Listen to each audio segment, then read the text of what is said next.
My name is Elizabeth Green. I am a lecturer in economics at the University of the West of England. Originally, my training and background is in health psychology, but today I'm going to be giving a presentation about implementing ethical models in low-income countries. So, a brief overview of what this presentation will be discussing includes thinking around what we mean by global research collaborations and my own personal experience of working within a global research collaboration. And then we're going to go into some thinking around institutional disproportion and the question of capacity, which interlinks with this notion of sustainable practice and development. And then we're going to have some thoughts about the contemporary dilemmas that are happening at the moment. I'll be reflecting on my own experience, like I said, of working within a global research collaboration, but also thinking more widely to some of the present day problems. And then thinking about how we can move towards a more balanced future and what that might look like, and some insights into things that we might want to consider moving forward. Okay then, so getting started. Global research collaboration. Typically this is a joint venture between a high-income country and a low-income country, and the aim of this venture is to address a health concern. Now, this might necessarily be that the high-income country has some experience in setting up protocols or practices, or has a robust infrastructure which allows them to share some insights into how the low-income country might want to set up their own medical infrastructure, policies and procedures, which is specific to the low-income context. And the idea of this is, of course, once we've shared that knowledge as a high-income country to a low-income country, we develop some capacity for the low-income country. So moving forward, the low-income country has an action plan, maybe some resources, and is able to begin to develop and address these concerns individually. So my experience of working in a joint global research collaboration involves a research project based at the University of the West of England, working with the Centre for Injury in Kathmandu, Nepal. And as part of that collaboration, myself and Professor Felix Ritchie, we went to Kathmandu to train some of the staff about data governance. So moving on to institutional entrenchment, what do we necessarily mean by that? And is it something that we might explicitly do? Well, my argument is no. Quite often, as researchers and individuals, we choose the path of least resistance, and this is for a whole number of reasons. It's pragmatic and easy way forward. So thinking about when you start a collaborative research project, quite often we'll be expected to complete the joyful ethical application, in which the question, where will the data be stored, always appears. Now, in high-income countries, we have experience of storing large quantities of data. We have data banks, and we already have infrastructure, protocols and policies in place. So when completing this ethical application, it's very tempting to say the high-income country will be hosting the data bank, and we would expect the low-income country therefore to send the data over and it will be stored there. At the beginning of the project, of course, if there's not the infrastructure or physical practicalities in place in the low income country, this is quite a practical solution, but we should always be thinking about sustainability and developing that capacity in the low income country. So it should only be really a temporary measure whilst the low income country is setting up their own safe space and data bank. Okay, and then thinking about training the low income country staff.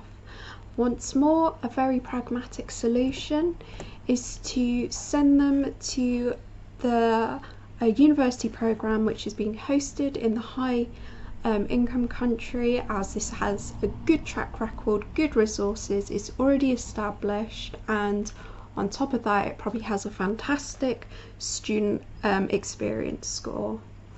And once more, this is a pragmatic approach. It involves us utilising pre-existing resources and not necessarily exploring options which might be available in the low income country. So ultimately, these pragmatic shortcuts can result in a power imbalance, and this is a result of us choosing the path of least resistance and being pragmatic as researchers and individuals and trying to utilise what resource we already have. However, from a bird's eye view, this might not actually come across as us being pragmatic, but that we might hold assumptions about the country. So one assumption is that the low middle income country does not hold the capacity or processes to securely look after the data. And as I said, that assumption might actually be correct at the beginning of the project, and it could be that physically infrastructure needs to be set up, and so the pragmatic answer is for the high income country to host the data whilst the data bank is being developed and set up in the low income country.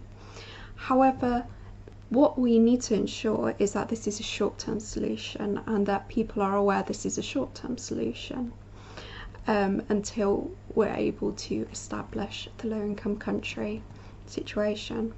And what it also, another assumption, thinking back to training low income country staff in high income country university courses, is it might come across that our assumption is that the best training for these individuals is within the high income country and not within their own local context. And this really raises some ethical concerns. First and foremost is a question which is, how ethical is it for high income countries to host low income countries' citizens' data? And once more, how ethical is it to presume that the best training is based in the high income country? And also, how ethical is it for us to be transporting people from low income countries across to be trained in a high income country? And this kind of feeds into something we might describe as implicit biases. So what I mean by that is that our intent and outcomes do not always align. So implicit bias is typically thought of as our unconscious disposition or biases, and Allport in the 1950s was the first to fully explore implicit cognition and this notion that actually we process information automatically. So information comes in our brain and we're naturally processing it with very little attention needed. And as a result, we're not often aware of assumptions that we have made, and sometimes we're not actually aware of some of these natural biases and how they affect our actions. Once more, going back to our thoughts and our behaviours not aligning. And Egan goes further to state that in order for us to reject a belief, we must first already hold that belief. So in order for us to align our desired intent, that is the morally correct thing to do, we must acknowledge our implicit bias and the underbelly, really, of our unconscious side. And holding this awareness, so being aware, oh, actually, a part of me in my unconscious might be holding these assumptions that although I state consciously I don't feel that way, my unconscious might believe that. So Egan believes that holding an awareness of this and really unpicking some of our thoughts and actions allow us to mitigate against these implicit biases. So we need to be mindful when working with low income countries and vice versa in some of our predisposing assumptions and beliefs which we might not necessarily agree with in our conscious, but it might be held in our unconscious. And then thinking more widely about how this shifts into practice. Well, as I previously mentioned, I was part of a team that was working in, went across and worked in Kathmandu, Nepal, the Nepalese team there.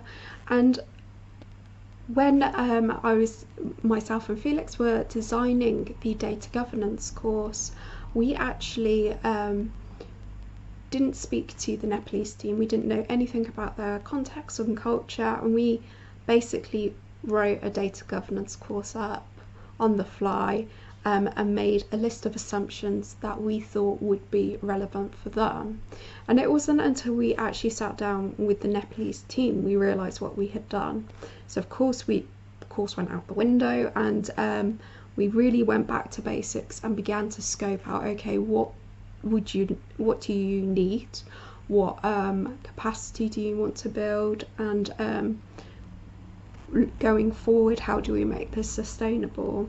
So it's really important for us to acknowledge the fact that we might have these assumptions and biases and implement them. So an example is we had underestimated their need for training in ethics, of all things, and so when we went through, we made sure that we had a day specifically based on ethics, and this was a co-designed course. So we ensured that the Nepalese training team,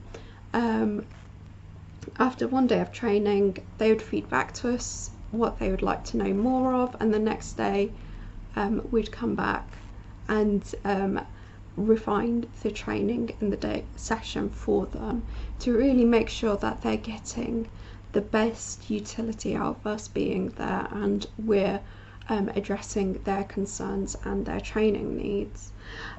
So what we had, by myself and Felix pre-designing a course and then going in to the Nepalese team, what we had done is we had done some top-down management, which is never effective in these situations and doesn't necessarily work out very well, and we can see that in other examples. So thinking about some recent day and modern day examples, the Western Africa Ebola outbreak, there was examples of top-down approaches being utilised there. With the initial information surrounding body disposal undervaluing the contextual and religious significance within the community.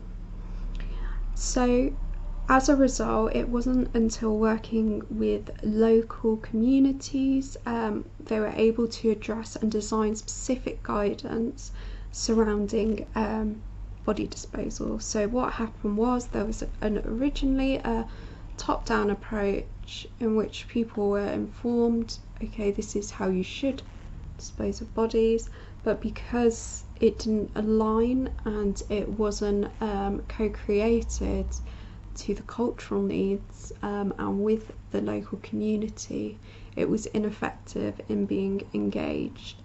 And similarly, during the Ebola outbreak, NGOs were really fast and reactive to fund multiple research and support areas, and at one point there was approximately 300 initiatives taking place across 50 different organisations to try and address and tackle Ebola. Now, what's important there is thinking about when we have this multitude of different activities, how can we make sure that there is some synchronicity across them and effective communications. And similarly, we can apply that thinking into COVID. So the race for the vaccine, it's a global competition with multiple research teams all wanting to find the vaccine and the source. But what we need to really move forward is begin thinking about how we could have a unified front with solidarity of shared costs and benefits to help enhance collaboration and cohesion between the organisations, because ultimately these are quite often individual research teams with their own agenda and their own resource, and they might not have time or capacity to necessarily have good cohesion and collaboration with the other research projects that are ongoing. So moving forward, what we should be thinking about is really emphasising good practice which already pre-exists, because there are some fantastic global research projects between high-income countries and low-income countries which do utilise and demonstrate effective sharing of knowledge without a power imbalance, and also, more importantly, the capacity and sustainability. But kind of thinking, okay, how do we really benchmark these things and how do we report these things? Well, it's really important to understand individual and institutional motivations and bring to the forefront the notion of finances and making sure that the allocation of resource throughout is consistent with what already was planned in the outset. And we need to emphasise a notion of collaboration and not mentorship as well. So there needs to be a real focus in this duality. I'm learning from the Nepalese context. For example, I had very little insight into how we might deal with physical record keeping as opposed to digital, which I'm used to in the UK, and thinking about some of these more nuanced situations which in the UK we don't have experience of. And it's also really important to understand that just because something is being done for the public benefit, it does not necessarily equate to altruism. And of course, in economics and psychology, there is the debate whether true altruism exists and that individuals are selfish agents, which I don't argue against, but nevertheless, it is really important to remember that resources are being exchanged here. We are being funded quite often to deliver this work, and if we are being truly altruistic, we need to make sure that there is the sustainable and capacity built in for the lower income country to eventually not divorce ties, but be able to go forward and have their own projects without us, which we should be aiming for, of course. And most importantly, not-for-profit organisations does not always equal to collaboration, and this might not necessarily be because we feel that we're in competition with other organisations and other research organisations. That might not be the case. I know for some people it is the case, but not for everyone. It could just be a lack of capacity within individuals' timings and allocation. So it's really important that NGOs think about incorporating collaborative initiatives within these settings. So ensuring that all individuals who are in a funding round, they're all talking to each other, even though they might have very different projects. We also need to hold difficult conversations, and once more we need to benchmark and draw upon evidence of good practice. But we do need to keep at the forefront this conversation surrounding, is it ethical for high income countries to hold low income country data? And this notion, the threat of data colonialisation, which